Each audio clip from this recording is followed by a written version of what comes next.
Hola, este es el primer video del seminario sobre ciudadanía, instituciones y ética de la especialización en nuevas infancias y juventudes de la Universidad Nacional de La Plata. Habitualmente este es un seminario presencial donde nos encontramos a lo largo de 2 jornadas para intercambiar, discutir, debatir.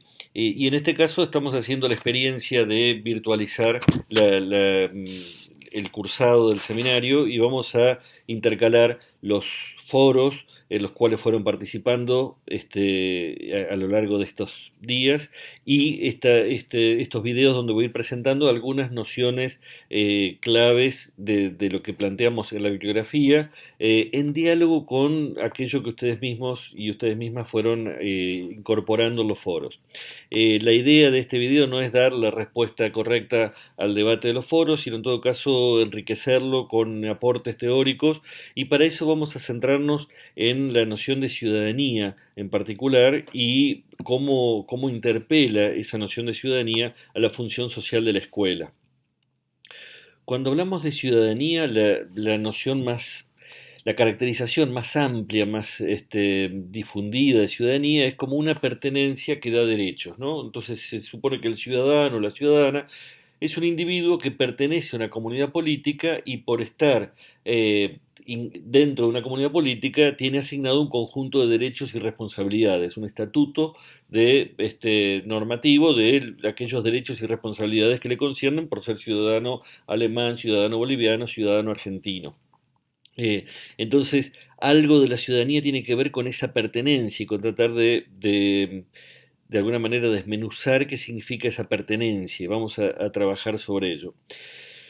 Pero también la palabra ciudadanía se vincula con otra, con la que frecuentemente en la escuela se encuentra poca relación, que es la palabra política. Si la ciudadanía es una condición, y podemos decir que alguien tiene las condiciones de ciudadanía o reúne las condiciones de ciudadanía, la política es un tipo de actividad, de quehacer o un conjunto de quehaceres que son los que se espera que realicen los ciudadanos y las ciudadanas. Es decir, que si la ciudadanía es una característica, una condición atribuible a cada sujeto, la política es aquello que es posible hacer a partir de la condición de ciudadanía. Las dos palabras tienen un origen etimológico equivalente. Política viene de polis, que en griego significa ciudad, y ciudadanía viene del latín, civitas, civitas se escribe, que en latín significa ciudad. Es decir, que ambas denominaciones tienen un rasgo etimológico compartido en lenguas diferentes. Sin embargo, en el uso cotidiano han ido teniendo estas dos connotaciones que hablábamos recién de condición y de praxis, pero al mismo tiempo resuenan de modo valorativo en forma distinta en los oídos de la sociedad. Y entonces es esperable que la escuela se vincule con la ciudadanía, pero al mismo tiempo hay cierta renuencia a que la política ingrese a la escuela. Vamos a ver que en todos los diseños curriculares y en las carteleras escolares aparece la palabra ciudadanía, pero se habla con bastante sigilo de la política en la escuela. Es como si la escuela quisiera inventar una ciudadanía sin política, lo cual en términos teóricos es bastante poco probable, porque ciudadanía y política van de la mano. Vamos a pensar qué significa la ciudadanía, al menos en tres relaciones: la relación entre ciudadanía y derechos, la relación entre ciudadanía y comunidad, y finalmente esa relación entre ciudadanía y política. Cuando hablamos de derechos, recién decíamos que es una condición que atribuye un estatuto de derechos y responsabilidades. Ahora, ¿qué predominan, los derechos o las responsabilidades? ¿Qué es lo que le da carácter de ciudadanía? Y acá habitualmente se contrapone lo que se llama la ciudadanía de los antiguos y la ciudadanía de los modernos. Vamos a tomar el texto de Michael Walzer, un filósofo norteamericano contemporáneo, que plantea que hubo más de una ciudadanía antigua, así como hay más de una ciudadanía moderna. Y entonces él trata de contraponer ambas ciudadanías en función de esta relación entre derechos y responsabilidades. Porque la antigüedad dice, bueno, si uno analiza la ciudadanía que caracterizaba las ciudades-estados, ¿no? Y particularmente Atenas, ahí uno puede ver que la pertenencia a una comunidad política era el punto focal de la vida cotidiana. lo público era lo valioso, mientras que lo privado era aquello que era, digamos, la palabra privado tiene también una connotación negativa en el sentido de lo negado, ¿no? Si uno dice que está privado de algo, es que no tiene algo, y entonces lo privado era la negación de lo público, porque lo público era lo relevante, y en ese espacio público se ejercía la ciudadanía. Atenas era una ciudad con una diferenciación social bastante más acotada que las sociedades contemporáneas, una religión compartida, una cantidad acotada de habitantes, se calcula unos 200.000 habitantes, de los cuales de esos 200.000 habitantes tenían la condición de ciudadano 400. Es decir, que el porcentaje de habitantes que tenía la condición de ciudadanía era bajísimo. Y la democracia era la delegación, digamos, la asunción del poder por parte del conjunto de aquellos considerados ciudadanos. Pero para ser considerado ciudadano había que ser varón, no cabía ciudadanía femenina, libre, no podían ser ciudadanos los esclavos, que era una proporción muy grande de la población de Atenas, propietario, es decir, no podían ser ciudadanos los pobres, de las familias tradicionales de Atenas, es decir, no podían ser ciudadanos los inmigrantes, y estos rasgos, ¿no? Varón, adulto, libre, propietario y de las familias tradicionales de Atenas, hablan de una ciudadanía muy restringida en cuanto a que los rasgos para poder acceder a la condición de ciudadanía eran muy exigentes. Y dentro de ese conjunto, esos 400 que conformaban lo que se llama la eclesía, en griego eclesía es asamblea, y de ahí viene la palabra iglesia, eh, aquellos que formaban la eclesía tenían la responsabilidad, el deber de participar en la toma de decisiones. Y digo la responsabilidad del deber porque era muy mal visto que alguien no participara de la eclesía. Y la eclesía implicaba también no solo la responsabilidad de votar y de avalar o no cada una de las decisiones tomadas en conjunto, sino la posibilidad de ser electo como magistrado, algo que se decidía por sorteo, ¿no? Se designaban por sorteo cada 2 años los magistrados y a uno le podía tocar o no ejercer el poder. En general, uno puede imaginarse a los ciudadanos atenienses cruzando los deditos atrás de la espalda para que no les toque ser magistrado, porque eso implicaba durante 2 años no poder ocuparse de cuidar sus riquezas personales, sino trabajar en forma ad honorem para gobernar la ciudad. Fijémonos que donde ubicamos el origen de la democracia, estamos hablando de una democracia de rasgos muy diferentes de lo que son las democracias modernas, ¿no? Entonces, ahí vemos una comunidad acotada, 200.000 habitantes son muchos habitantes, pero si pensamos en ciudades de esas dimensiones, son ciudades en las cuales la gente de cierto sector social, cualquiera de ellos, más o menos se conoce y hay primos, amigos, vecinos, hermanos. No es un pueblo, pero no es una gran urbe, una metrópolis en la cual la gente se desconozca. Entonces, el tipo de ciudadanía que se ejerce ahí es una ciudadanía que está bastante asentada también en el conocimiento interpersonal y en ciertas tradiciones y costumbres bastante homogéneas y estables.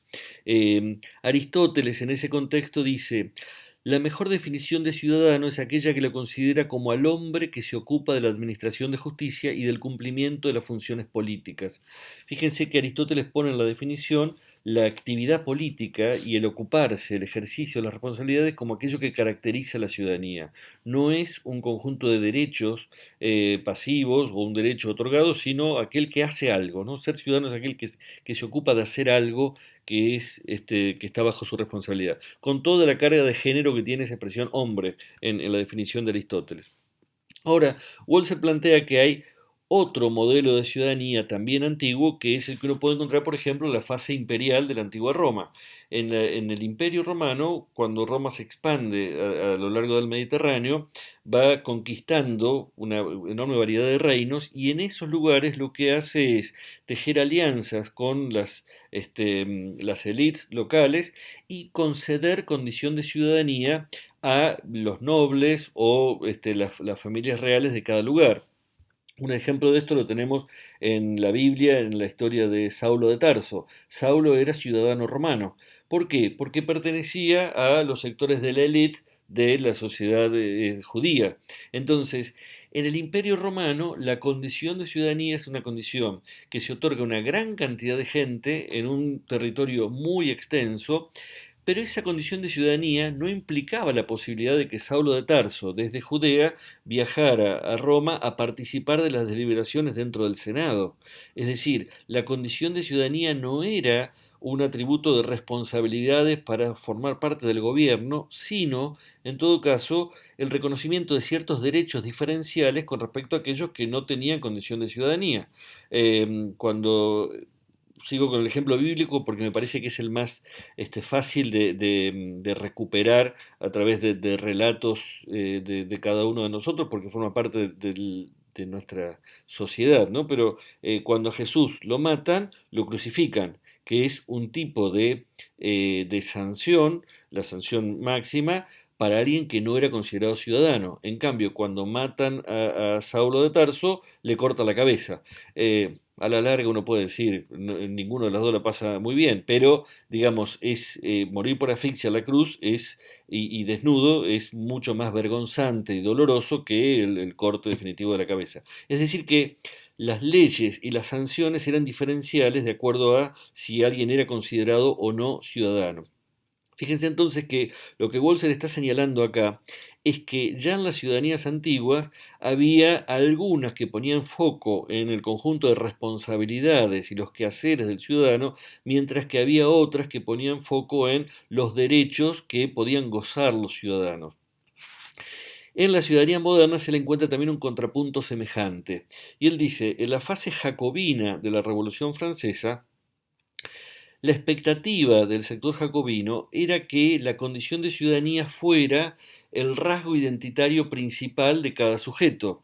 Y entonces, por fuera de las pertenencias a una religión, a una tradición cultural, a una región del país, a una edad, todos rasgos identitarios que podían en cierto momento primar sobre otros, lo que debía primar era el ser ciudadano francés. Sobre todo el contrapunto estaba con las identidades religiosas, que recordemos, en todos los siglos anteriores habían sido un rasgo identitario fuerte, porque muchas de las guerras, por ejemplo la guerra de los 30 años, se había dado entre católicos y protestantes. Entonces, para aunar a la ciudadanía francesa, la identidad de los franceses debería predominar por sobre la adscripción a una u otra religión, o a ninguna. Entonces, lo que plantea la fase jacobina es que la condición de ciudadanía debía ser prioritaria en términos identitarios y conllevar un conjunto de responsabilidades. Hacemos la revolución para asumir la responsabilidad sobre la conducción política del país. Y entonces dice, Walser cita a Rousseau que plantea, la obediencia a la ley que uno mismo se ha dado es libertad. ¿Por qué es importante esa expresión? Porque esto implica la responsabilidad del ciudadano de deliberar acerca de cuál es la norma justa, cuál es la norma que nos debe regir como sociedad.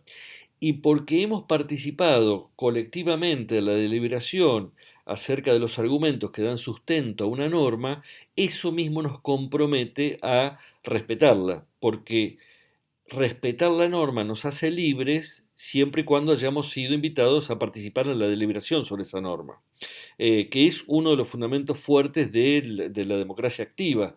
Y efectivamente la fase jacobina piensa en una ciudadanía activa, una ciudadanía en la cual cada ciudadano esté ávido de participar en todos los debates públicos. Ahora bien, lo que predomina en las ciudadanías modernas y lo que se expande a lo largo del siglo XIX, también en la conformación de las constituciones nacionales en América y en el siglo XX en África, es un tipo de ciudadanía que no responde a la fase jacobina y Walser lo explica citando a Marx. Dice, en realidad, en la rebelión burguesa contra el antiguo régimen, lo que había no era una intención de ocupar lo público, lo que había una intención era de preservar lo privado y de darle valor a lo privado. Es decir, que el Estado no se meta conmigo, que el gobierno no me impida hacer lo que quiero hacer, que es pensar, transitar, comerciar, intercambiar, opinar. Es decir, que el Estado no me limite todo lo que en forma personal quiera hacer. y la actividad política estará delegada en un conjunto de políticos profesionales porque lo que nos interesa es la riqueza. Entonces dice Marx, y lo cita Walzer, el interés de la burguesía es en ocuparse de lo privado, de la riqueza, de la producción de la riqueza y también de los goces asociados a la riqueza, mucho más que de las responsabilidades y de los padeceres propios del ejercicio activo de la ciudadanía o de la política. Entonces, en ese contrapunto, dice Walzer, a lo largo de la historia ha habido como una tensión siempre permanente entre si predominan derechos o responsabilidades. Y es importante hacernos la pregunta a la hora de pensar los estados posmodernos, ¿no? Los estados en esta modernidad tardía en la cual buena parte de los derechos que estaban reconocidos en la legislación y en las constituciones empiezan a ser cercenados o empiezan a ser de alguna manera mitigados por el mercado. Y entonces él se plantea qué tipo de ciudadanía puede perdurar en estas sociedades. ¿No? El texto de Balzer se llama ciudadanía, el concepto de ciudadanía en una sociedad que cambia. Una sociedad que cambia y entonces recupera esta tradición histórica como para poder hacerse preguntas en el presente. Y vamos a retomar más tarde algo de lo que él plantea. Tomamos otro polo de la relación que es la cuestión de la pertenencia, ¿no? Decíamos que la ciudadanía es una pertenencia que da derechos y ahora vamos a centrarnos un poco más en la idea de pertenencia. ¿Quién pertenece a qué? Y esto nos vincula con la relación entre ciudadanía y comunidad política, ¿no? ¿A qué llamamos comunidad política?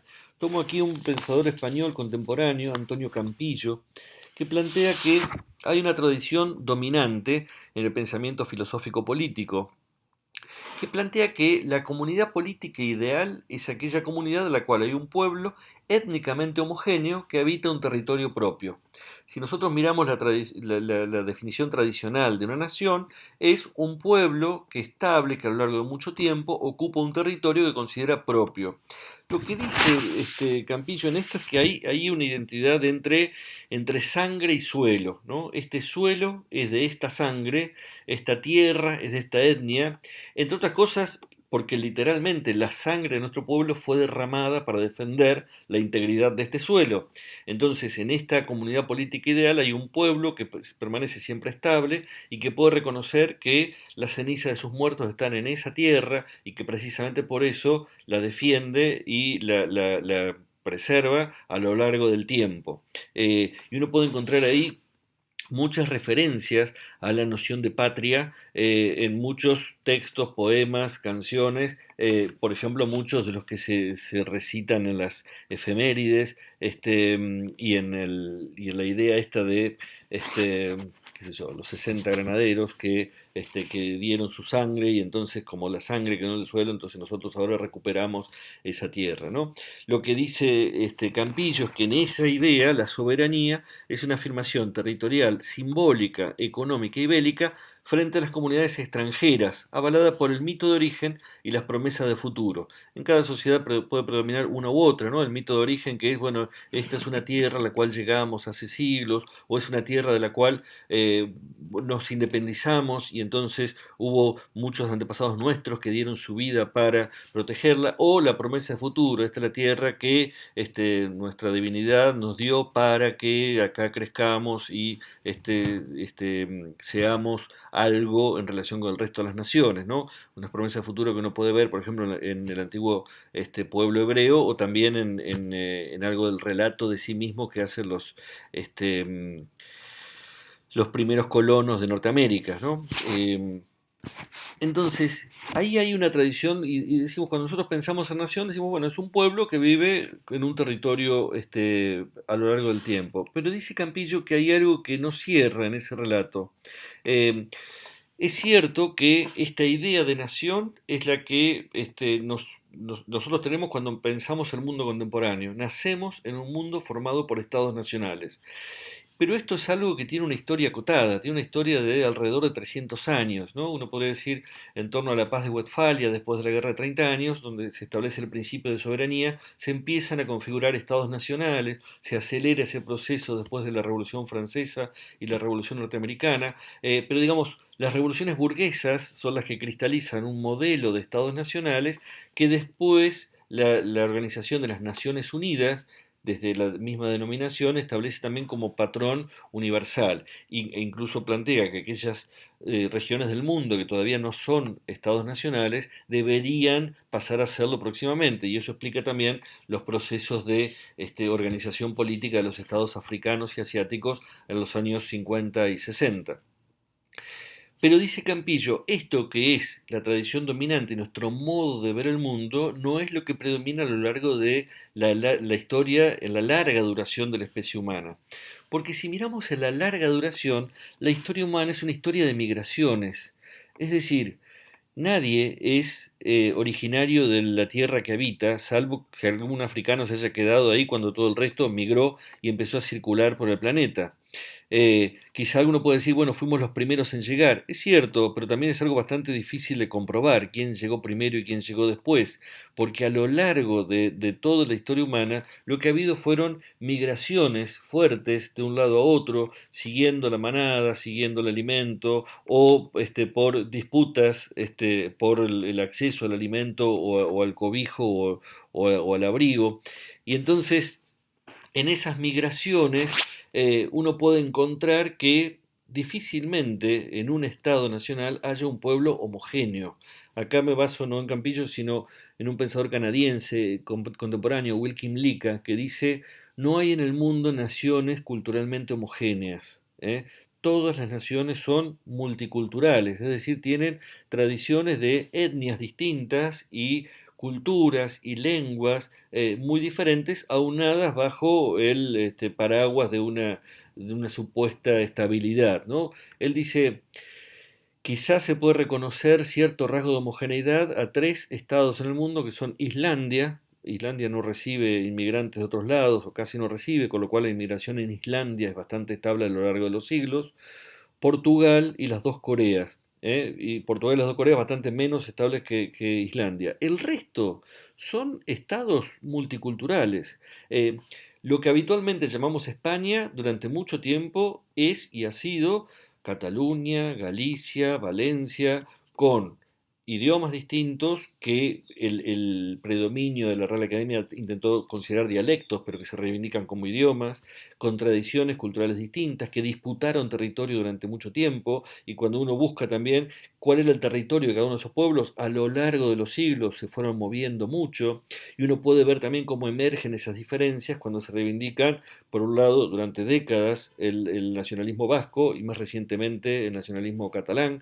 Es decir, que aquello que planteamos como un pueblo étnicamente homogéneo con un territorio propio es bastante inestable. Algo parecido pasa en Italia.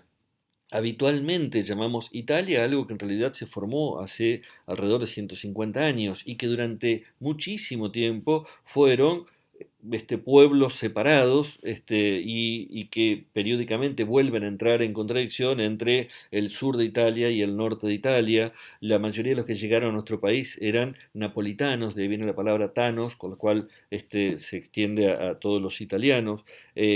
Pero Italia se unificó bajo la Casa Real de Saboya del norte de Italia y entonces tras achicar al Vaticano que cortaba al territorio por el medio, se construye una unificación italiana y empieza la afirmación simbólica de somos Italia. Sarmiento discutía con algunos de los representantes de la comunidad italiana en Argentina porque decían, están aprendiendo acá a hablar italiano cuando allá hablaba cada uno un idioma distinto.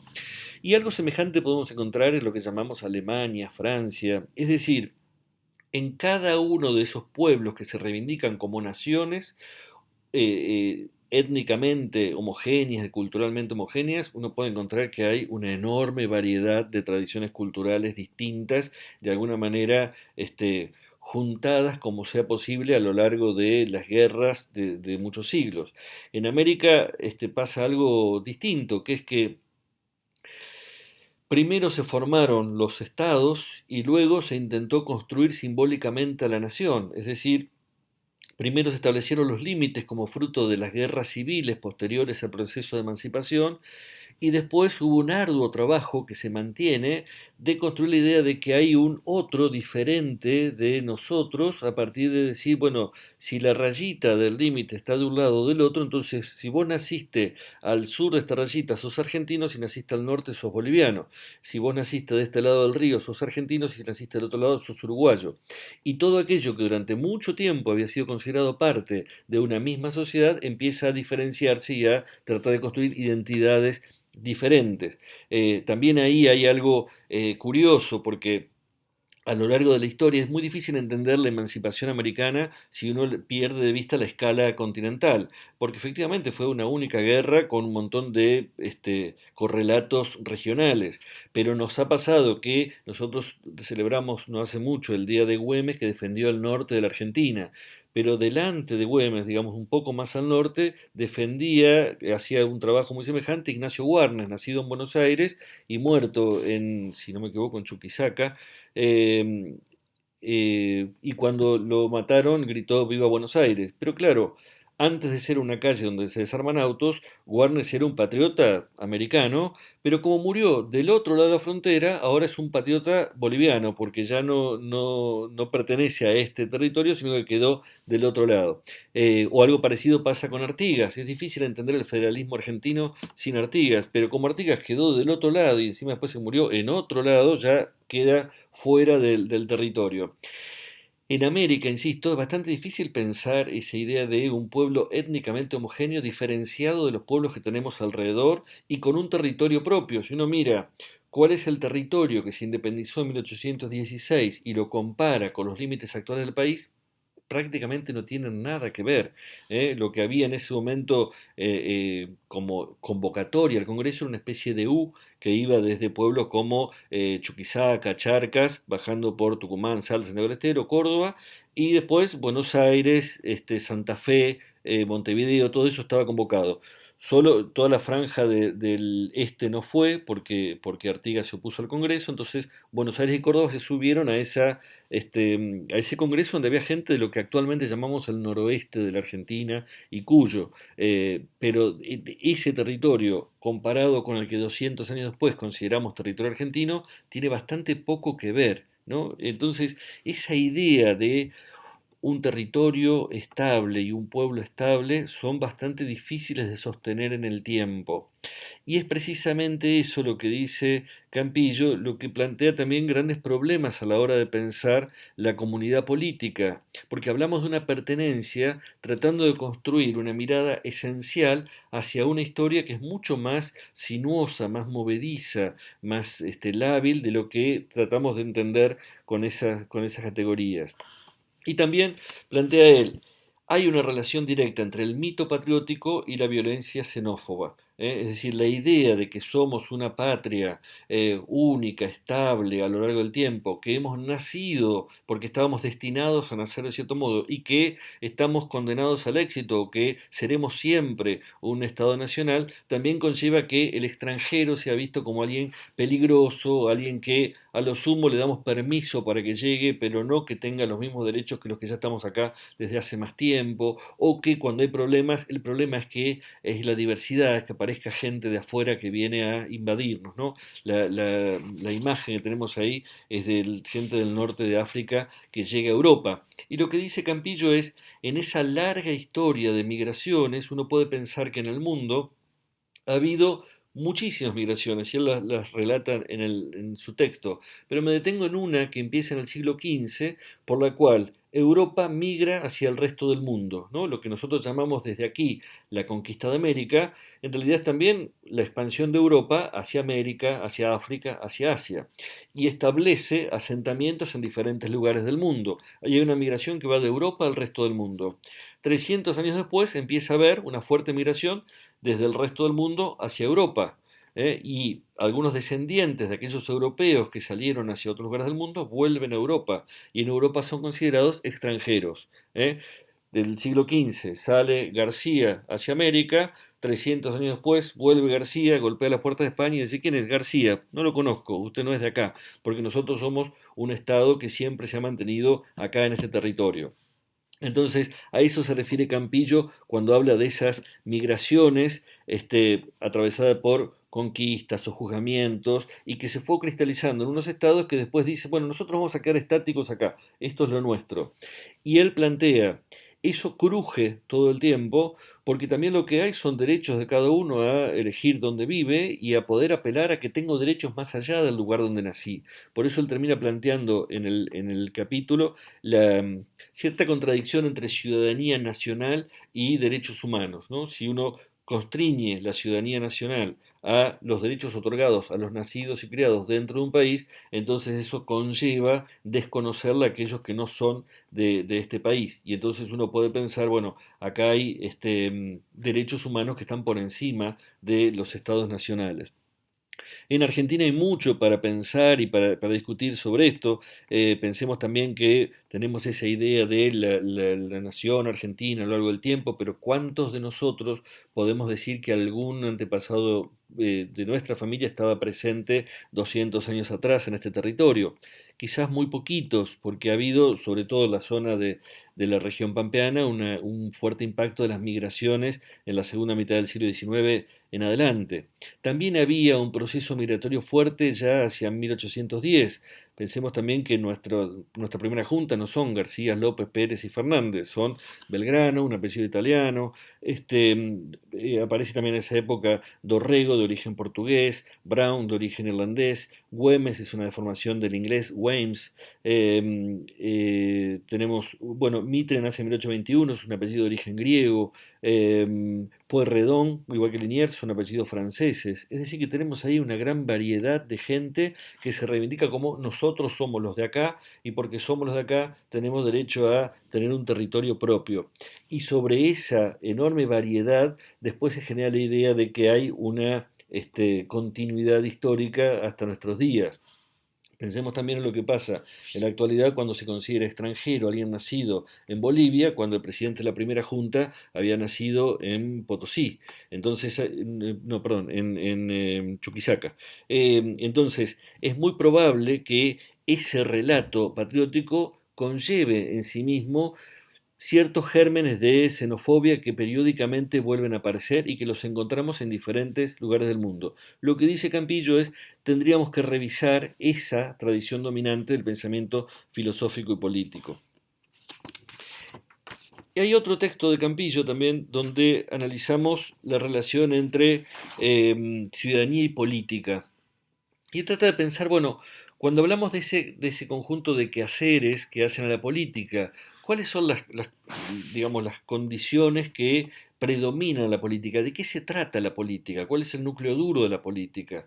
Él ahí habla de dos sentidos de la política, un sentido estricto o restringido y un sentido extenso o ampliado, ¿no? Y entonces uno puede decir, bueno, en algún sentido todo es política, eh, pero también es cierto que ese todo es política, todo es política en un sentido débil, mientras que hay algunas actividades que son política en sentido estricto. Entonces él analiza en el capítulo cómo algo que está en la política en sentido estricto pasa a la política en sentido ampliado y algo que está en la política en sentido ampliado pasa a la política en sentido estricto.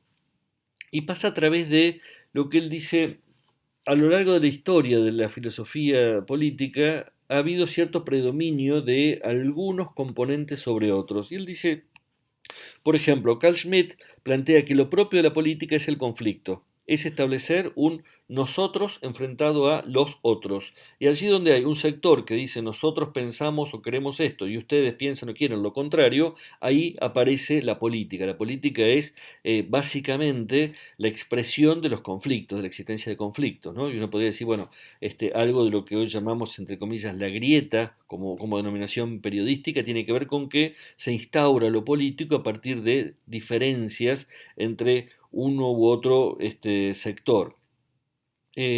Carl Schmitt es un pensador alemán de principios del siglo XX, durante mucho tiempo denostado porque adhirió al nacionalsocialismo, pero reivindicado en las últimas décadas por Ernesto Laclau y Chantal Mouffe, precisamente porque es relevante lo que él aporta sobre el conflicto como un componente clave de la política.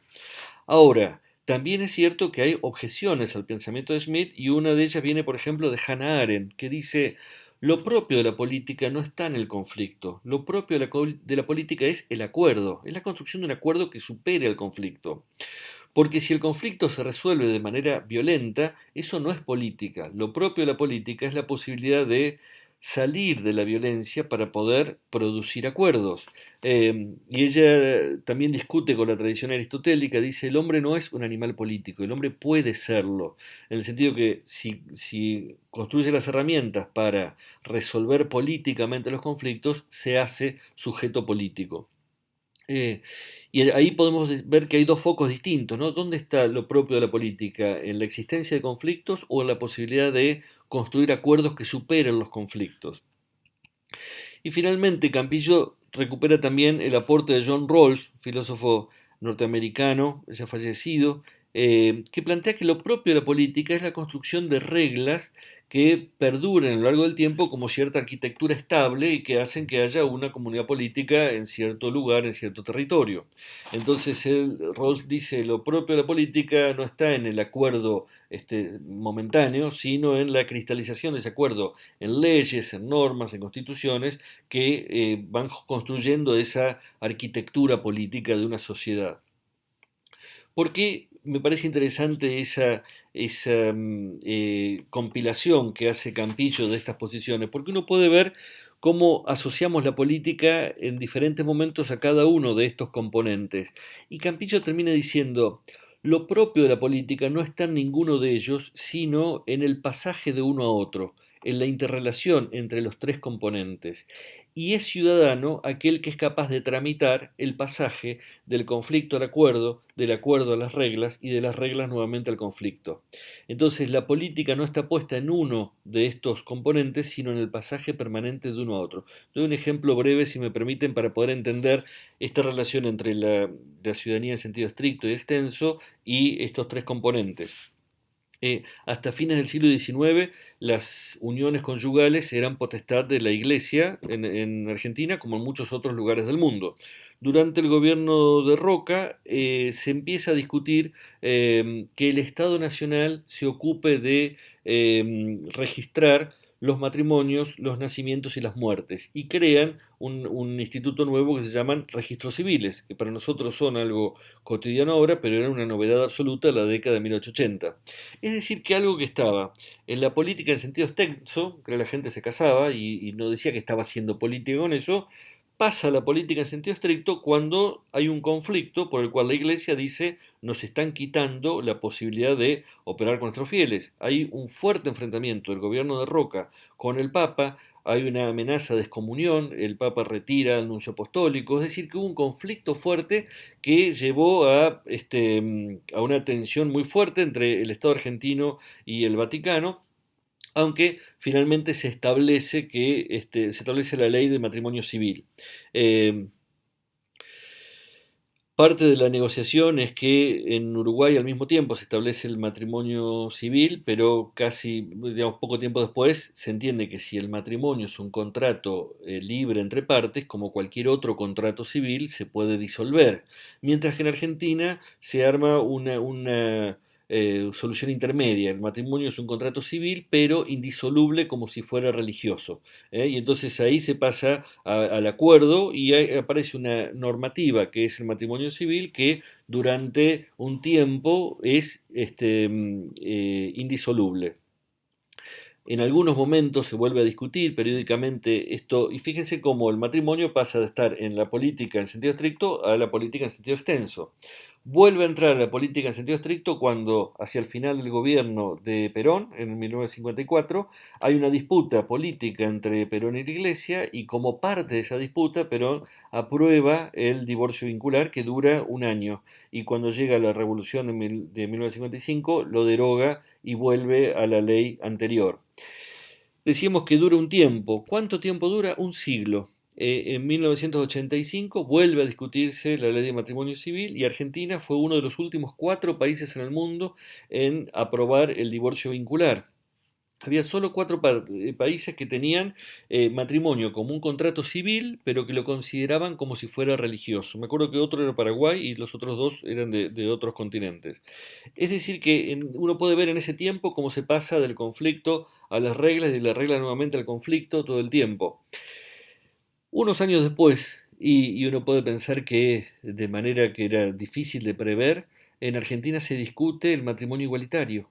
Y algo que era considerado natural, que era que el matrimonio era entre 2 personas de diferente sexo, de diferente género, eh, era tan obvio que el Código Civil de Vélez Sarsfield no lo aclaraba, con lo cual se habilita una discusión y una causa judicial que va avanzando y que obliga al Parlamento a deliberar acerca de esto y como en el juego de la bomba, que cuando uno aprieta cierta tecla se abre, mágicamente se eliminaron muy prontamente los argumentos que se oponían a esta situación y se aprueba el matrimonio igualitario. Argentina fue uno de los 10 primeros países en el mundo en aprobar el matrimonio igualitario. Fíjense la diferencia entre uno y otro, y habían pasado menos de 30 años. Em, Uno podría decir que la regla, en el caso del matrimonio, del divorcio vincular, llegó tarde con respecto a los procesos culturales. En ese momento se decía que iba a haber una gran cantidad de divorcios y los hubo los primeros 3 años, pero después disminuyó mucho y en Argentina hay muy poca cantidad de divorcios porque la gente dejó de casarse. O sea, tardó tanto tiempo en salir el matrimonio, el divorcio vincular que el matrimonio dejó de ser una vía habitual para la conformación de la familia. Mientras que el matrimonio igualitario llegó antes, digamos, la norma llegó mucho antes que los procesos culturales, y entonces ya rige, ya funciona como regla, pero suele haber conflictos culturales, sobre todo en aquellas regiones del país donde sigue siendo una norma polémica, ¿no? Y vamos a ir después al caso de la noticia en Salta, que algunos trabajaron en el foro. Entonces uno puede ver a través de un ejemplo, yo tomé ese ejemplo por tomar alguno, podemos tomarlo también con las leyes de educación, con otras leyes, con las leyes de minoridad. Uno puede ver el pasaje del conflicto del acuerdo a las reglas y de las reglas nuevamente al conflicto y procesos de despolitización y repolitización de una temática en la sociedad. Y dice Campillo, ciudadano es aquel capaz de tramitar ese pasaje. Y entonces uno puede pensar en términos educativos, ¿y cómo se enseña a tramitar ese pasaje? ¿Qué parte de la escuela permite o no aprender a tramitar la relación entre conflicto, acuerdo y reglas? Y si ciudadano es aquel que tramita la tensión entre los 3 componentes, ¿cómo podemos pensar la escuela como un espacio donde esos 3 componentes están presentes y donde podemos abordarlos críticamente o abordarlos sistemáticamente desde el trabajo escolar?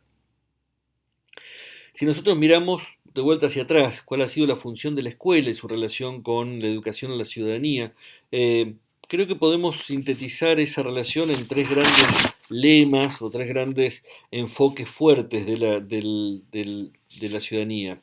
Pensemos primero, vuelvo a la idea, si nosotros miramos hacia atrás, a veces la recurrencia de fechas, personajes, etcétera, nos lleva a perder de vista lo que ha sido en una duración media o larga la historia de nuestro país. Pero uno puede pensar la primera mitad del siglo XIX en lo que actualmente es el territorio argentino como un momento de revolución y guerra, la ruptura del orden colonial y los intentos por construir un orden institucional alternativo. Intentos fallidos porque durante toda la primera mitad del siglo XIX lo que hay es revolución y guerra. Eso implica violencia, implica una gran cantidad de gente que anda armada, implica inestabilidad de las instituciones, que son siempre provisorias, inestabilidad de los límites y de los territorios, y eso es lo que ocurre en la primera mitad del siglo XIX.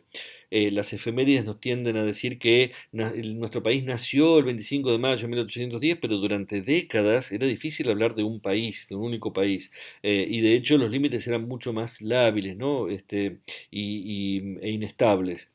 Eh, en la segunda mitad del siglo XIX, después de Caseros y sobre todo después de Pavón, empieza el proceso de construcción del Estado argentino, ¿no? Es ahí donde hay un largo adiós a las guerras civiles, un largo adiós a la violencia como modo de resolver los conflictos y la construcción de un Estado en el cual quienes llevan adelante esa construcción. Aquellos que habían logrado hegemonía en las guerras civiles. Es difícil saber quién ganó y quién perdió la lucha entre unitarios y federales.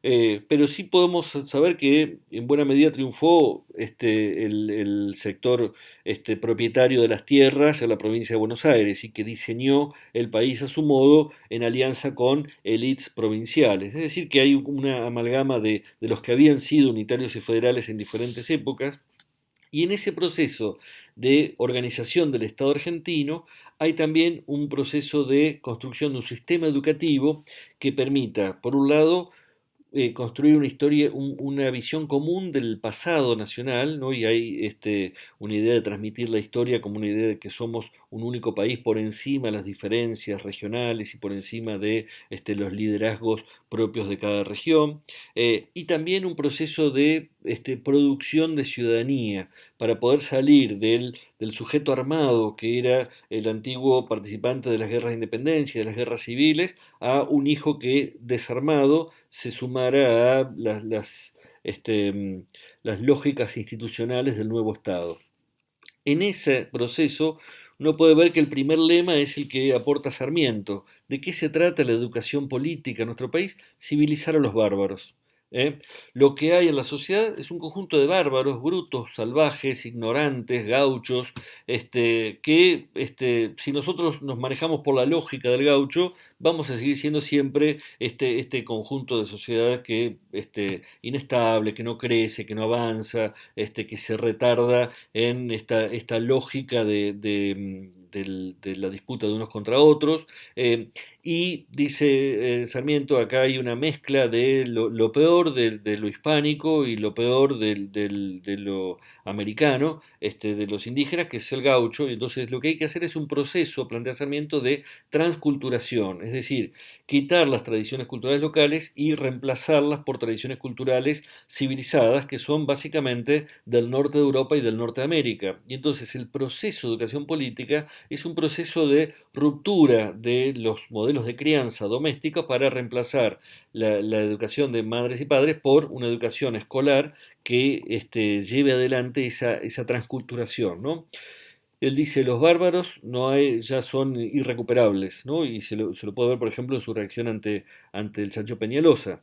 Pero los hijos de los bárbaros son educables. Los hijos de los gauchos son educables y entonces le crea escuelas para civilizar bárbaros. Ahí hay una idea también de un lado del escritorio del aula está el docente que sabe, puede, que es civilizado, que está vinculado con la cultura occidental, y del otro lado hay un bruto, bárbaro, salvaje, ignorante, que puede llegar a ser un sujeto civilizado, que es el sujeto político que queremos ser.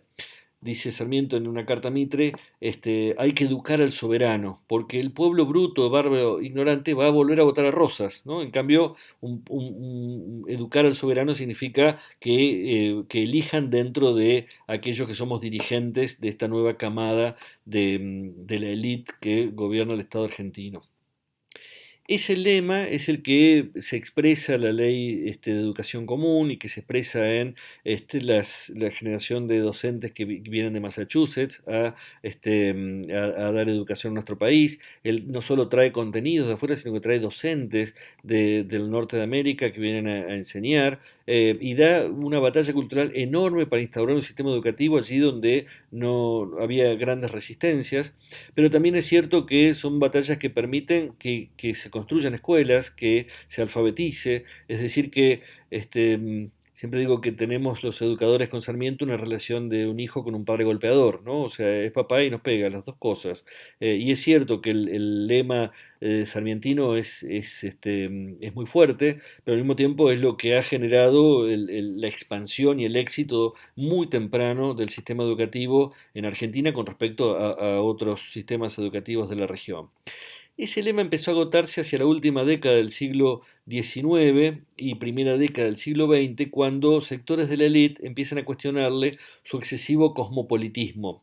Porque es cierto que Sarmiento había traído la cultura y las tradiciones de otras regiones, había traído maestras de otras regiones, pero el tema es que estaban empezando a llegar familias y una gran cantidad de población que también venía de otros lugares. Y entonces la preocupación de las élites es cómo garantizamos que esta gente se transforme en ciudadano argentino y no un ciudadano universal. El cosmopolitismo es muy riesgoso en un pueblo joven como el nuestro, y entonces la preocupación es por de alguna manera consolidar una cierta identidad, la preocupación por quiénes somos. Y ahí podemos ver el pensamiento de personajes como Joaquín B. González, un personaje emblemático como primer presidente de nuestra universidad, Ricardo Rojas, José María Ramos Mejía, que es el que instaura las efemérides patrióticas en la escuela.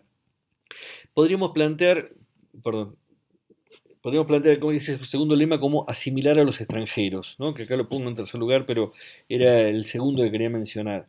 El sentido de la educación política es que el hijo de inmigrante se considere tan argentino como el nativo de acá.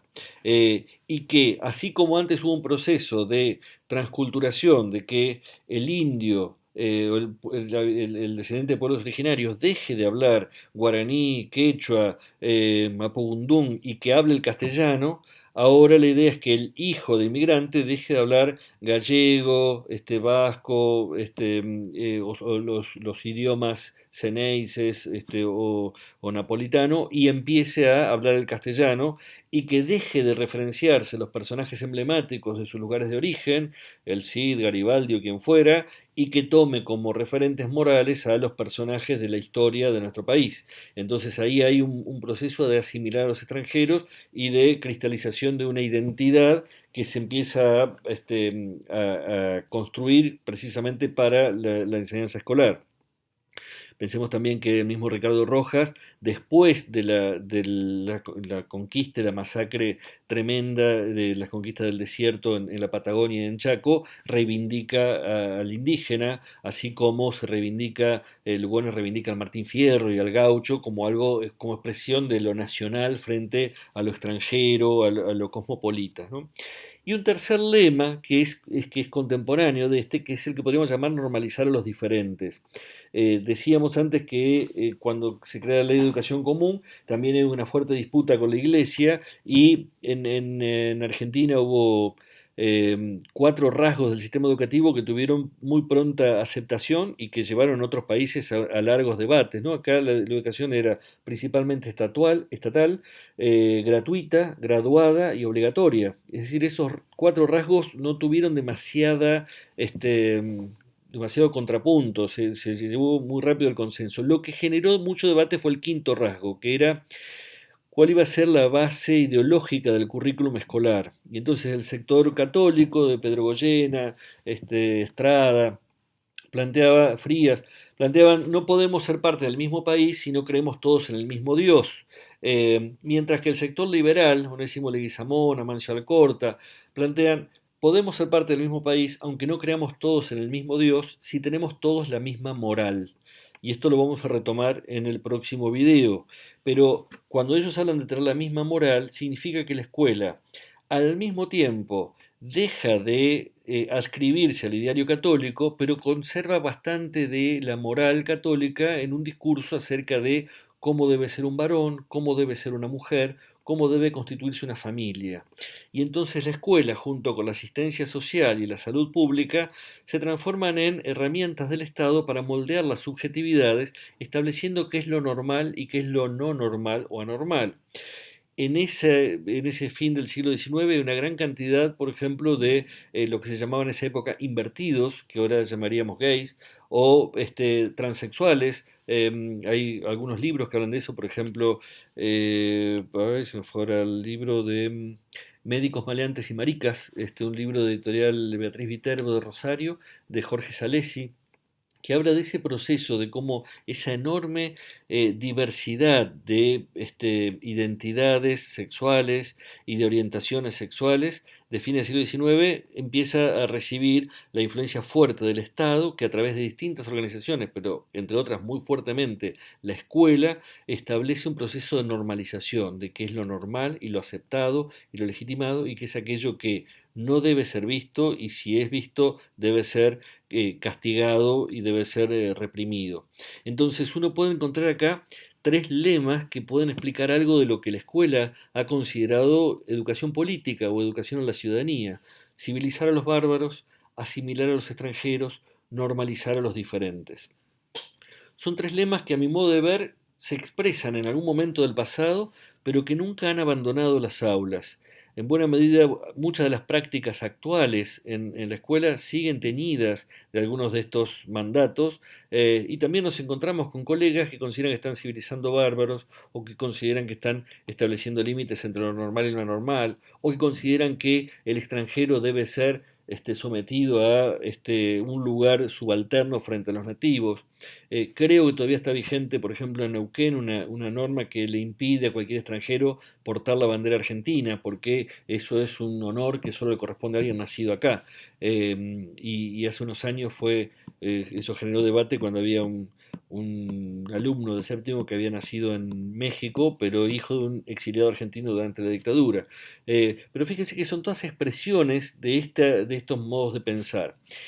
Estos modos de pensar se encuentran agotados, en buena medida porque han perdido dos cosas. Han perdido eficacia, ya, digamos, del otro lado del mostrador ya no hay alguien que dice yo soy un bruto ignorante, enséñeme maestro, sino que hay voces que cada vez más interpelan a aquel sujeto que quiere venir a civilizarlos o que viene a establecer límites entre lo normal y lo normal. Han perdido eficacia y también han perdido legitimidad, porque buena parte de la sociedad, sobre todo en este proceso posterior a la última dictadura, reivindica el derecho a la diferencia y empieza a moldear nuevos parámetros de organización institucional. Recién hablábamos de la ley de matrimonio igualitario, podemos hablar de un montón de legislaciones que empiezan a poner en cuestión aquella que daba sustento a esos lemas. Entonces, la pregunta es qué significa educar a la ciudadanía por fuera de estos lemas, pero encontrando lemas que lo superen, que puedan salir a pensar qué significa hoy ser ciudadano o ciudadana de un país. Y acá me meto en algunas de las discusiones que se dieron en el foro, que creo que fueron muy ricas, muy interesantes. Insisto, no es mi intención dar la respuesta correcta en absoluto, sino en todo caso aportar alguna mirada más o compilar algo de lo que han dicho y ponerlo en diálogo con lo que venimos trabajando en esta clase, ¿no? Tomo el caso de la profesora de inglés que se burla de una alumna en Facebook. A mí lo que me llama la atención de esa noticia es, en primer lugar, esta relación entre lo público y lo privado, que veíamos en el texto de Walser, pero que acá encuentra también un tercer momento, que no es ni público ni privado, pero que empieza a expandirse fuertemente a través de las redes que nos conectan a la actualidad, que es lo social. ¿Eh? Cuando una profesora que tiene a sus amigas en Facebook hace un comentario en Facebook, ¿eso qué hace? ¿Es algo privado o es algo público? Y en principio uno puede decir, bueno, es social, porque eso que se echa a rodar por Facebook o por WhatsApp después circula. Y precisamente porque circula puede ser considerado público, puede ser considerado parte de sus tareas. Siempre trato de reconstruir, porque hace muy poquito, en términos de las vidas, por lo menos de los que me acompañan en edad, que nos han invadido estas nuevas tecnologías y las redes sociales, y hasta no hace mucho nos preguntábamos, bueno, ¿puede un docente tener a sus alumnos como amigos en Facebook? Al principio muchos docentes decían, sí, claro, ¿cómo no los voy a tener como amigos? Pero después, claro, aparece la foto del docente con sus amigos en un baile, en una posición que no le gusta hacer pública, a sus propias las familias de sus alumnos y sus alumnas. Entonces uno dice, claro, pero es que si vos lo sumás a la red social, entonces estás haciendo público lo que querrías mantener como privado. Entonces hay ahí un tercer sector que es lo que me parece que expresa la, oh, perdón, que expresa la noticia. y que aparecen en las reflexiones, por ejemplo, de Alejandro, de Liliana, ¿no? Esto social. También aparece la pregunta acerca de si lo que estamos pensando es el hecho o la noticia. Esto también es un tema interesante que aparece en los tres casos, que es cuando algo pasa en la escuela pasa a ser noticia. Y en general pasa a ser noticia cuando es algo escandaloso, cuando es algo donde se puede decir acá hay algo que no debería pasar, ¿no? El escándalo es algo que quiebra lo esperable. Y en este caso también algunos enfatizan en la culpabilización de esa docente, ¿no? Pienso en Natalia y pienso también en Gabriel que plantea lo del hecho de noticia acá no leo, Karina creo que dice, habla de los intereses, ¿cuál es el interés del medio en llevar adelante esta noticia? Em, También está la pregunta acerca de qué hace esta docente. Yo creo que lo que hace esta docente no es muy diferente de lo que hacen muchos y muchas docentes en cualquier sala de profesores. La diferencia es que esta vez lo hace por Facebook. Y lo que ella suponía que era, digamos, muchos docentes y profesores llegan a la sala de profesores y dicen, mirá lo que me contesta en un examen, mirá lo que me dijo tal en tal... No, es un comentario entre colegas que supone que es medianamente esperable, habitual y que expresa algo que le ha causado su sorpresa. Pero hay ahí un gesto fuerte de burla, de falta de respeto, y Valentina ahí valora las reacciones ante eso. Florencia habla de que también hay un docente que por debajo no reconoce la igualdad de derechos y él que plantea que lo que falta es la noción de cuidado. Yo creo que también ahí uno puede pensar, bueno, ¿qué es lo que nos preocupa? ¿Que el docente haga público eso a través de Facebook o que piense eso? Y si es lo segundo, tenemos que pensar también cuántas veces nosotros y nosotras no hacemos comentarios semejantes entre colegas, ¿no? ¿Qué nos da derecho a burlarnos de un error, cuánto habla de nosotros el burlarnos de esta manera de alguien que se equivoca en un examen, ¿no? Tomo también la segunda noticia, el profesor que tomó un test para saber si sus alumnos eran... La Nación dice fachos, en España dicen facha, que es como denominan habitualmente de forma cotidiana al fascismo. Em, Ana plantea, bueno, nos falta contexto, es verdad, es una noticia que salió una vez y creo que no llegó al texto escrito, estaba en la edición virtual, y que da cuenta de un debate fuerte en España, porque en España hubo un debate largo acerca de si podría o no, si debería o no haber una materia parecida a lo que acá es educación cívica, política y ciudadanía, construcción de ciudadanía. Hay una resistencia fuerte a que el Estado lleve adelante una materia como esa, y en el contexto de esa materia se da esta actividad y entonces genera escándalo, ¿no? Genera escándalo y Marta se pregunta, bueno, ¿cuál es el propósito de esta actividad? En la nota pareciera que no hubiera ningún propósito, pero la nota señala que el profesor dice que se basa en un texto de Humberto Eco. Yo busqué ese texto, es muy interesante, es un texto donde habla de, bueno, cuáles son los rasgos del fascismo, más allá de la forma particular que adoptó durante el liderazgo de Mussolini. Y Humberto Eco plantea, hay ciertos rasgos que son estables en el fascismo, y con esos rasgos de una manera, si se quiere, creativa, el profesor arma un test. Yo creo que ya el pasaje al test, y digo, y respetando bastante bien, salvo una frase que está mal transcripta, respetando bastante bien el artículo original. En esos rasgos, yo creo que el problema está en la idea de un test y de tomárselo a sus propios estudiantes, porque ahí hay una cierta noción de esencialismo, ¿no? La idea de que uno es o no es facho, ¿no? Uno es o no es progre, como si hubiera una consistencia de cada cual con su ideología, precisamente con adolescentes que a veces tienen muchas preguntas acerca de quién son o dejan de ser, ¿no? Y también uno pensaría, bueno, también como adultos, uno a veces se levanta socialista, desayuna trotskista, se va a trabajar neoliberal, vuelve a su casa conservador y se acuesta anarquista. ¿Qué sé yo? Es como uno pasa por muchos estados de ánimo que lo hacen posicionarse en un lugar o en otro de acuerdo a lo que pasa. Y entonces hacer un test para ver si uno es o no es algo es bastante duro y también me parece a mí invade un poco la intimidad, ¿no? No nos queda claro qué hace después si les dice, bueno, a ver, los que tienen más del 50% siéntense de este lado, menos del 50% siéntense de aquel, como tratando de recrear el aula de Hegel, de la izquierda y la derecha. Digo, no sé si hace algo con eso. Lo que me parece que es interesante es poder pensar qué significa el fascismo y poder buscar eso como contenido. Y es un contenido escolar. Y lo que creo que en el fondo escandaliza en España y en la nación es que se hable de ideología en la escuela. Eso es lo que escandaliza. Yo creo que hay muchas recomendaciones didácticas que se le podrían hacer a este docente, pero en el fondo lo que hace es que le dio pasto a las fieras para decir no debería haber ningún trabajo ideológico en la escuela. ¿Puede no haber trabajo ideológico en la escuela? Claro, lo que sería quitar ideología de la escuela sería volver a civilizar bárbaros, asimilar extranjeros y normalizar diferentes, porque ahí diarios como La Nación en Argentina o El País en España no ven ideología cuando alguien denuncia rasgos del fascismo, ¿no? La tercera noticia es la que ocurre en la escuela salteña y lo que estamos viendo en esa escuela creo también es otra expresión de el lugar de los temas polémicos en la escuela. Es decir, ¿pueden los temas polémicos ingresar a la escuela o debería la escuela ser un lugar donde se preserve y no ingrese aquello que es polémico o que puede ser controvertido?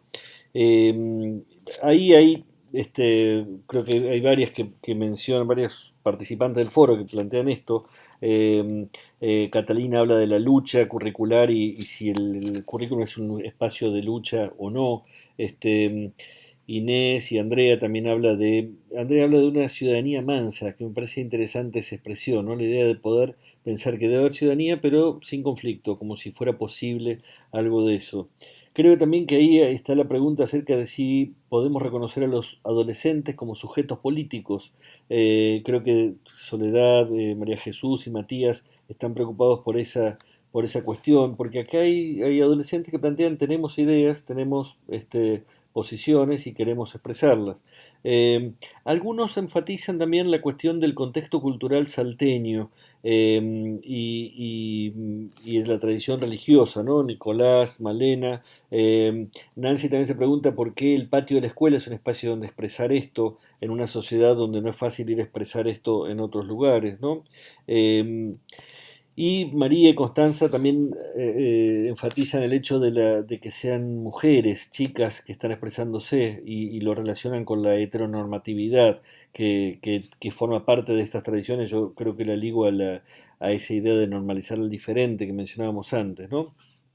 Karina también plantea, bueno, los docentes no estamos preparados para esto y para esa actividad no programada que aparece. Yo creo que ahí el problema serio, insisto, es si la escuela es un espacio donde deben ingresar las polémicas. Y yo creo que decididamente sí, la escuela es un espacio donde podemos tramitar el conflicto, los acuerdos y las reglas, donde en todo caso lo que tenemos que darnos son reglas para tramitarlos, ¿no? Y creo que sería pertinente si la escuela dice chicas, hagamos una cosa, busquemos un espacio donde vamos a discutir esto, organicemos una manera de debatirlo que permita que cada uno exprese todas sus opiniones y pueda al mismo tiempo escuchar otras.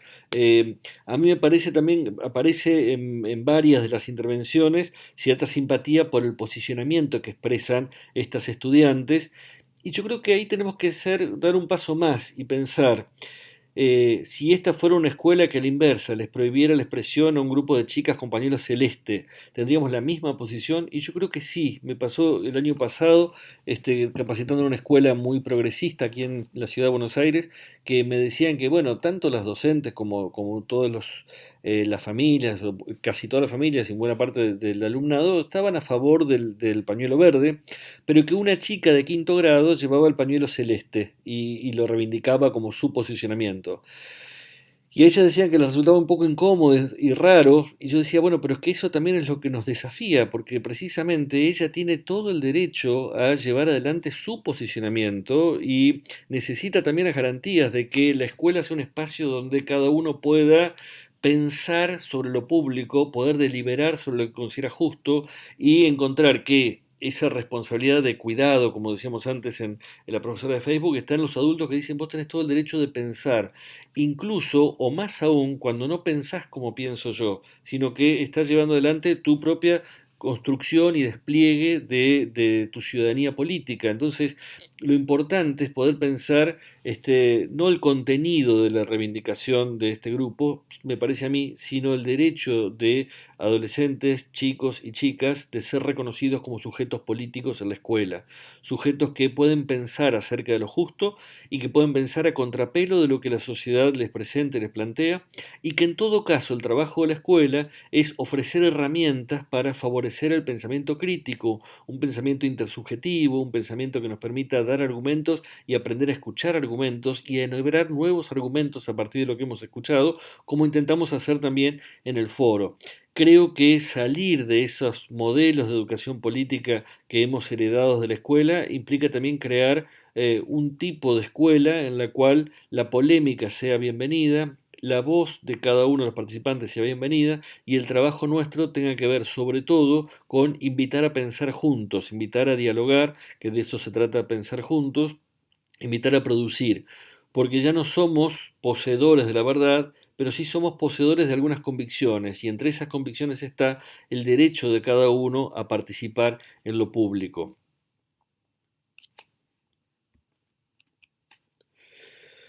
¿Cómo recuperar la ciudadanía activa? Se plantea Walser hacia el final de su artículo, y él plantea algunos elementos y otros recuperaría yo, que es uno lo que plantea la ciudadanía como lucha por la justicia. La ciudadanía no se puede sacar de la idea de lucha, de conflicto, ¿no? La escuela siempre es responsable de enseñar a tramitar el conflicto, y a tramitar el conflicto no anulando la existencia del otro, ni anulando la propia voz, ni anulando la existencia de un conflicto, sino pensando cómo hacemos para que este conflicto nos permita crecer colectivamente y no anule alguno de ellos. Y eso implica sopesar argumentos, sopesar intereses, sopesar derechos y saber que momentáneamente podemos incluso pasarla mal, porque no todos estaremos de acuerdo con la solución a la que arribemos. Pero es cierto que ahí es donde se garantiza la ciudadanía, entendiendo que el ejercicio de la ciudadanía implica llevar adelante luchas culturales. Y esas luchas culturales implican conflicto. El conflicto es constitutivo de la vida social y en muchos casos enriquece mucho más a la cultura política de un país que la negación del conflicto. También la ciudadanía multicultural, la idea de que podemos formar parte de un mismo país, aunque tengamos diferentes creencias, diferentes tradiciones culturales, diferentes elecciones de vida, diferentes caracteres, diferentes estilos, porque lo que nos hace formar parte del mismo país es que adherimos a unas reglas comunes que nos permitan convivir en la diversidad. Lo más rico que tiene un país es su diversidad como expresión de la libertad humana, porque somos diversos, eso nos potencia como comunidad, porque podemos enriquecernos mutuamente de otros. Lo que más empobrece a cualquier sociedad es la homogeneidad. Es fácil decirlo, pero no siempre es fácil tramitarlo en el aula, donde efectivamente nos encontramos con diversidades que reclaman su derecho a expresarse y nos encontramos con una tradición cultural y hemos incorporado, es decir, metido en el cuerpo, una tradición de escuela civilizadora, en la cual la diversidad está bien vista en la cartelera, pero es problemática en el aula. Y vamos a volver sobre eso más adelante. Y también la ciudadanía cosmopolita con raigambre local. Yo entiendo que a mí me preocupa mucho lo que ocurre en la sociedad argentina actual, pero también creo que somos responsables de lo que ocurre a la especie y lo que ocurre a la sociedad humana, y que lo que ocurre, lo que nos liga al resto de la sociedad en nuestro país es también lo que nos liga al resto de la sociedad en otras partes del mundo. Cada vez más las disputas de ciudadanía que se dan en el mundo son disputas globales que tienen raigambre local y que también tienen que dar cuenta de esas diferencias de derechos entre países subalternos y países dominantes, pero también entre sectores subalternos y sectores dominantes dentro de cada país. Entonces, así como el nacionalismo cultural de principios del siglo XX apuntaba a eliminar las diferencias y los conflictos internos para que la identidad nacional predominara sobre otras, creo también que tenemos que poder volver a pensar en nuestra responsabilidad como miembros de una comunidad que trascienda los límites del Estado nacional. Parte de esto es este desafío de la ciudadanía actual y dice Balzer, los derechos de cualquier ciudadano no están garantizados si uno no sale a luchar por ellos. Y entonces dice, la retracción de los estados en las últimas décadas, el neoliberalismo, llevan a que solo aquellos ciudadanos que se hacen cargo de ejercer activamente la ciudadanía pueden al mismo tiempo reclamar por sus derechos y esperar que esos sean reconocidos. Si no nos hacemos cargo de salir a defenderlos, los derechos no serán reconocidos livianamente, ¿no? O como regalo del Estado. Y creo que él termina diciendo necesitamos recuperar la ciudadanía activa para poder defender esa ciudadanía pasiva que suponíamos que estaba plasmada en las constituciones y en las normas. Con esto cierro la presentación de hoy, fue más largo de lo que pensaba, pero porque el tema es denso y es complejo, les dejo aquí el listado de textos. Hemos trabajado sobre los dos textos de Campillo, el de Ciudadanía y Extranjería de la Sociedad Global y el concepto de lo político de la sociedad global. Ahí tienen referencias, lo mismo el de Walser que está atrás. Y en el capítulo 3 de mi libro La educación política están estos tres lemas de la educación política en el sistema educativo argentino. De Sousa Santos tomo algo sobre contra la dominación y él plantea algo de la ciudadanía como lucha por la justicia. Me parece un artículo cortito porque me parece que puede enriquecer algo de lo que trabajamos recién hacia el final. Y no me metí, pero pueden profundizar ustedes la lectura de dos textos, uno de Krieger y Daivan, del ideal del ciudadano, el ciudadano en situación, un estudio sobre los modelos de ciudadanía y los posicionamientos subjetivos de jóvenes ciudadanos en la Argentina actual, que es un estudio muy interesante sobre cómo piensan jóvenes de nuestro país acerca de la política, ¿no? Es muy interesante todo el trabajo que ellos hacen de posicionamiento de los jóvenes, ¿no? De alguna manera, buena parte de lo que aparece en las noticias se puede encontrar también ahí reflejado en este trabajo de ellos y en el trabajo de Lucieli Tichever y Pedro Núñez, haciendo política en la escuela, centros de estudiantes, grupalidades y demandas en el espacio escolar. En general, siempre digo, no es lo mismo cursar un seminario de posgrado que una materia de grado. En la materia de grado, lamentablemente, estamos acostumbrados a leer, leer, leer, estudiar, estudiar, estudiar, vomitar todo en el examen y eso nos permite avanzar. En el seminario de posgrado la lógica es distinta. Ustedes van a aprobar el seminario con un trabajo final y van a aprobar la especialización, la maestría, el doctorado con una tesis final. Entonces lo importante es el proceso que van siguiendo adelante de producción de sus propias ideas. Creo entonces que cuando uno cursa un seminario, lo importante también es que haga una selección inteligente de aquello que va a leer. Y todas mis clases apuntan a hacer una invitación a la lectura, a decirles, bueno, qué pueden encontrar en cada texto y por qué puede ser interesante acercarse a él. Entonces, les sugiero, no intenten leer todo, elijan qué quieren leer y por qué, y hagan una lectura de uno o dos textos en función de lo que los está preocupando o en diálogo con algo que les resulte interesante de esto, y por eso subimos este video el miércoles y dejamos este miércoles, jueves, viernes, como para que vayan leyendo lo que les interese leer de esto y arrancamos con un nuevo foro el viernes hasta el martes de la semana siguiente. Cuídense, cuidémonos y seguimos trabajando juntos y juntas. Muchas gracias.